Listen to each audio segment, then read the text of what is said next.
नमस्कार मित्रांनो, स्वागत आहे तुम्हा सर्वांचंच आपल्या आजच्या या व्हिडिओमध्ये।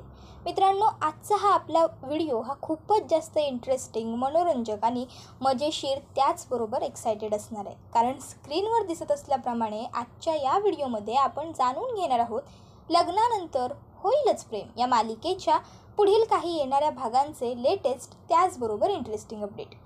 त्यामुळे पटापट व्हिडिओला लाईक करा, तसेच चॅनलला सबस्क्राइब करून बेल आयकॉन आठवणीने प्रेस करायला सुद्धा विसरू नका, जेणेकरून तुम्हाला आपल्या पुढच्या प्रत्येक व्हिडिओचं नोटिफिकेशन हे अगदी पटापट मिळत जाईल आणि सर्व व्हिडिओंचा आनंद उत्तम पद्धतीने घेता येईल। मग मित्रांनो, अजिबात वेळ वाया न घालवता सुरुवात करू आपल्या आजच्या व्हिडिओला। आजच्या व्हिडिओमध्ये आपण जाणून घेणार आहोत की कशा प्रकारे आता काव्या ही माहेरी येऊन तिच्या बाबांना सगळं काही खरं सांगून टाकते स्वतःबद्दल आणि जीवाबद्दल।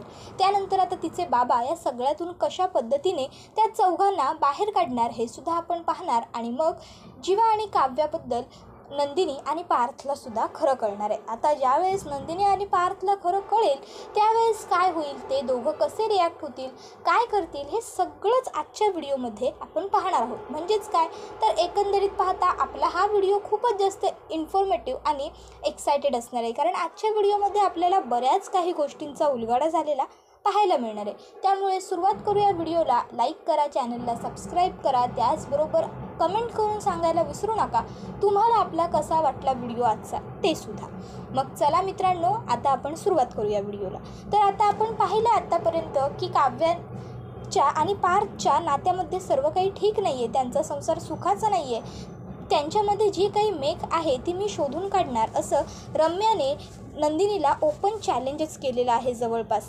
तर दुसरीकडे आता काव्याने हे ठरवलं आहे की बाद झाला, आतापर्यंत खूप सहन केलं पण आता नाही, आता जे काही होईल ते एकदाच आर या पार आपण करायचं आणि मोकळं व्हायचं। आणि मग आता ती आर या पार, एक गाव दोन तुकडे हे सगळं करण्यासाठी तिच्या माहेरी म्हणजेच तिच्या वडिलांकडे गेलेली आहे। आणि आता ती वडिलांकडे एवढ्या रात्रीची गेल्यामुळे सगळ्यांनाच तिची काळजी वाटत असते। आता वडील तिला प्रश्न विचारायला लागतात की काव्या बेटा, एवढ्या रात्रीची तू का आलीस, घरात सर्व काही ठीक आहे ना, काही वाद वगैरे नाही आहेत ना, तू पार्थला तरी सांगितलं आहे का तू इथे आली आहेस, तुला ते सोडायला आलेत का।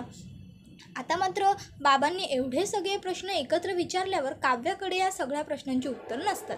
त्यामुळे काव्या म्हणते, बाबा एक मिनटं, मी जे बोलायला आली आहे आपण त्या विषयावरती डायरेक्ट बोललो तर बरं होईल। आणि डोंट वरी, घरी काही भांडण वगैरे करून मी इथे आलेली नाही आहे, घरी सर्व व्यवस्थित आहे, ठीक आहे। आणि घरी इन्फॉर्म मी केलं आहे, पण पार्थ मला सोडायला आलेले नाही आहेत। आणि मग आता पटापट काव्या सांगायला लागते, बाबा त्या दिवशी गावाला तुम्ही मला लग्न करायसाठी भाग पाडलं, पण नेमकं माझ्या मनात काय आहे हे तुम्ही जाणून नाही घेतलं।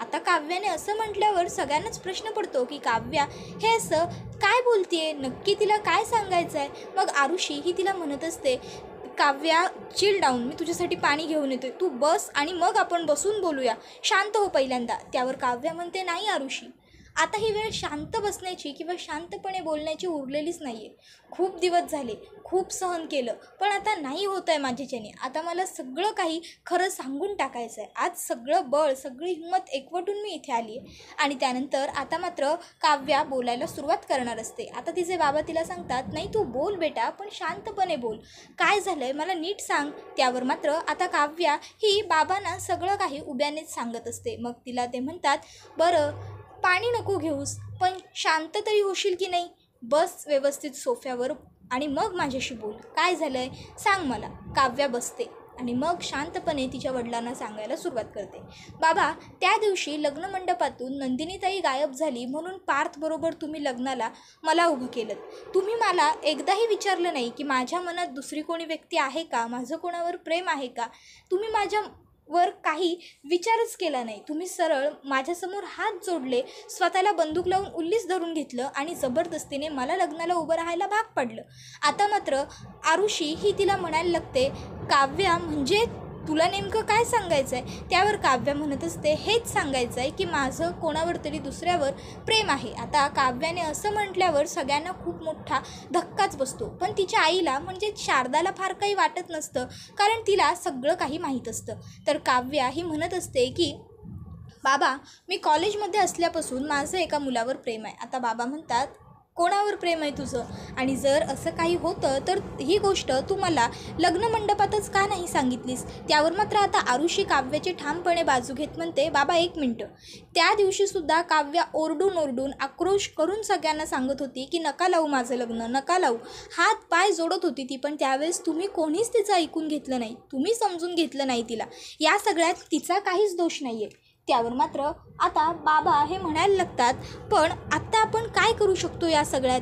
बरं ते सगळं सोड, मला सगळ्यात आधी हे सांग की ती व्यक्ती कोण आहे, तो मुलगा काय करतो? त्यावर मात्र आता बाबांनी हे सगळे प्रश्न विचारल्यावर काव्या म्हणते, बाबा त्या मुलाला तुम्ही खूप चांगलं, खूप जवळून आणि खूप व्यवस्थित ओळखता. आता मात्र बाबांना प्रश्न पडतो की असा कोणता मुलगा आहे की जो माझ्या इतक्या चांगल्या ओळखीचा आहे आणि माझ्या लक्षात येत नाही आहे? मग ते काव्याला म्हणतात, काव्या कोडी घालणं बंद कर, ही वेळ आहे का हे सगळं कोड्यात बोलण्याची? जे काही आहे ते स्पष्ट क्लिअर कट सांग. कोण आहे तो मुलगा, त्याचं नाव काय आहे? त्यावर मात्र आता काव्या ही बाबांना स्पष्टपणे आणि खरं सांगते. ती त्यांना म्हणते, बाबा दुसरी तिसरी कोणी व्यक्ती नसून हे विक्रम काकांचा 2 नंबर मुलगा म्हणजेच जीवा, नंदिनीताईचा नवरा मला आवडतो. त्यावर मात्र आता हे ऐकून बाबांना खूप मोठा धक्का बसतो आणि मग आता काव्या जीवाबद्दल आणि स्वतःबद्दल बाबांना सगळं काही सांगते. मग ते तिला सांगतात की तू एक काम कर, तू आत्ता शांतपणे घरी जा, हे सगळं काही पार्थ आणि नंदिनीला विश्वासात घेऊन सांग, तुम्ही 4 जण बसून व्यवस्थित बोला आणि मग यावरून काय मार्ग काढायचा ते आपण ठरवू. आता मात्र काव्या घरी आलेली असते. मग ती नंदिनी, पार्थ, जीवा या तिघांनाही समोर बोलवते आणि मला काही महत्त्वाच्या विषयावरती बोलायचं आहे असं सांगते. आता मात्र त्यांच्या विषयांवरून नंदिनी ही रम्याबद्दल बोलत असते. रम्याने खूप मोठा मूर्खपणा केला. त्यावर काव्या म्हणते, तिचं काही चुकलेलं नाही आहे ताई, उलट हिंमत लागते सगळ्यांच्या देखत आपलं प्रेम कबूल करायला, तिच्यात हिंमत आहे. त्यावर नंदिनी म्हणत असते, तो मूर्खपणा झाला काव्या, त्याला हिंमत म्हणत नाही.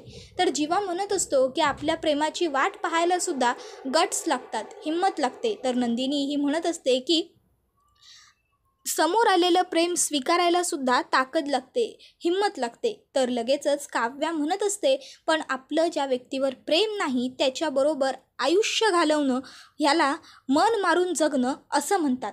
त्याबरोबर आता ती पुढे म्हणते की याला सॅक्रिफाईस करणं म्हणतात आणि कोणीच व्यक्ती आपलं आयुष्य सॅक्रिफाईस नाही करू शकत, बरोबर ना?